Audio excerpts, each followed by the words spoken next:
E o que você acha da escola como instituição hoje em dia? Por exemplo, eu não gostava de estudar. Eu não gostei do meu período na escola. Não foi um período muito agradável pra mim. E muito pelo que você falou. Porque eu não queria estar ali. Tipo, eu sentia que eu era forçado a aprender algo que eu não estava interessado. Então, aquilo me dá um sentimento muito ruim de ser forçado a fazer algo que eu travo, eu não consigo fazer. Então eu tive uma experiência frustrante durante a escola e eu acho que isso é muito atribuído pelo formato da escola em si mesmo, né? A gente tá meio ultrapassado. Como que você enxerga isso? Você enxerga algum jeito da gente melhorar? Tem muitos, né? Aí eu acho que são vários os problemas, né? Eu penso que, em primeiro lugar, de fato, a educação ela não pode trabalhar só com aquilo que previamente interessa ao aluno.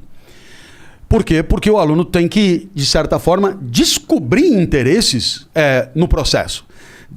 Interesses que ele não poderia ter, porque ele não tinha condição. Mas a escola mostra, olha, isso aqui que você ainda não sabe que é legal, veja como é legal. Então, nesse sentido, há um processo de descoberta que a escola tem que patrocinar. Ponto número 2. Um dos papéis da escola, na minha opinião, é permitir uma descoberta de si, né? Em outras palavras, multiplicar experiências e dar ao aluno a chance de perceber que ele é ruim nisso, ruim nisso, ruim nisso, ruim nisso, odeia isso, mas tem um negócio que faz ele vibrar muito, que é isso aqui. Então, bom, agora você descobriu qual é a tua praia. Aliás, essa expressão dos jovens, ela é maravilhosa, né? Essa não é a minha praia. Isso tem um significado, porque isso aí nossa, desde os gregos, né? É a essência, é a natureza, é o daimon interior dos estoicos. Cada um chama isso de um jeito. E aqui hoje a gente chama de minha praia. Essa não é a minha praia, né?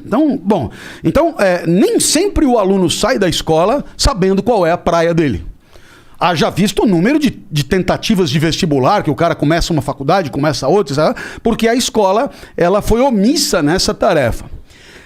Terceiro ponto, há uma resistência às mudanças, e se você parar para pensar, o currículo escolar, ele é uma escolha. Quer dizer, eu te dou um exemplo. Todos nós aqui estudamos a Revolução Francesa. Se bobear, por 3, 4 meses, né? Mas nenhum de nós aqui estudou os grandes eventos da história dos países africanos. Então você percebe que a gente estudou umas coisas e não estudou outras que poderia ter estudado.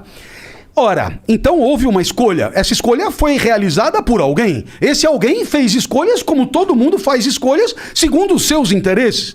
Então o currículo é uma coisa política, né? É uma manifestação de poder.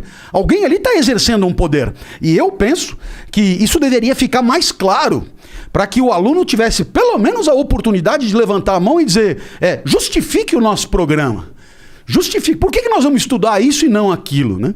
E aí, eu tenho pelo menos um ponto que eu vou destacar, entre milhões de pontos possíveis, que é a questão da ética e da cidadania, né? Quer dizer, você estuda 4 anos de literatura, você vai na literatura portuguesa, você começa lá em Paio Soares de Taverosa, os trovadores, literatura, quer dizer, é do caralho literatura, eu amo literatura, né? E acho que devemos estudar literatura muito, mas aí você estuda também organelas citoplasmáticas em citologia, complexo de Golgi, mitocôndrias, você aprende que seno quadrado de θ mais cosseno quadrado de θ é igual a 1, e aí você atende log de A na base B é igual a X, porque B elevado a X é igual a A. E aí você vai.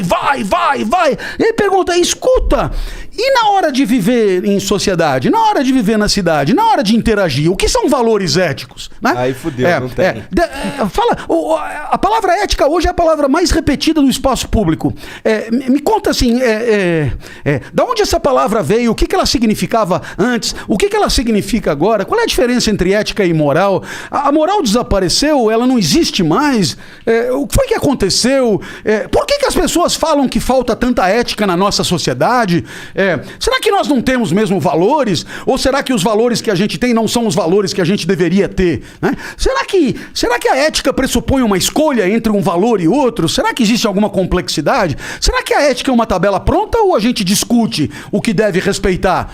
Aí o aluno vai olhando e falando, velho, eu passei 12, 13 anos na escola, eu não sei te responder nenhuma dessas perguntas.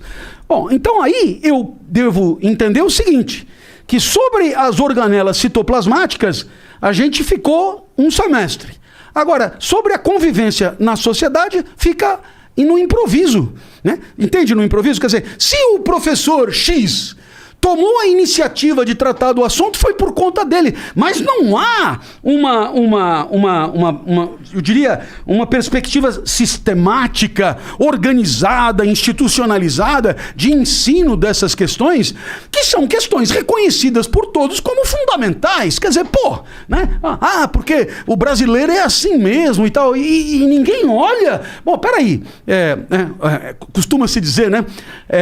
Sempre responsabilizando a história, né, pela nossa situação, né? Não, porque quando os portugueses que vieram, eles eram presidiários e tal, e é por isso que a corrupção existe até hoje. Porra, mas não deu tempo ainda, velho, né? Já morreram os portugueses, os filhos, os netos, os bisnetos, os tataranetos. Não deu tempo de montar uma escola para formar gente honesta para dirigir o país, né? Entende? Quer dizer, isso parece que tira uma responsabilidade imensa que é a nossa de formar a nossa classe dirigente, de formar uma cidadania lúcida, de formar, enfim... seres pensantes, cara, né? Só tem aqui na nossa sociedade, só tem a gente, velho. A impressão que dá é que todo mundo, o brasileiro é isso, o brasileiro é aquilo, o povo é isso, o povo é aquilo. Mas, velho, como é que você terceiriza se você é parte, né? Então, eu penso que há aí um monte de coisas que a escola poderia discutir e proporcionar, que são alternativas, que são necessárias, que são importantes, mas que, por conta, muitas vezes, de um apreço pela repetição, né, que é tranquilizadora, a gente acaba deixando as inovações tão alardeadas para o ano seguinte, né? Eu acho que tem uma falta de vontade política nesse sentido aí, de formar cidadãos que consigam pensar, né? É aquela velha história, né? Você vai fazer um cara que pensa e você não pode roubar ele, né? Fica mais difícil. Fica mais difícil, né? De tu enrolar aquela o... escolha política que a gente faz no currículo, né?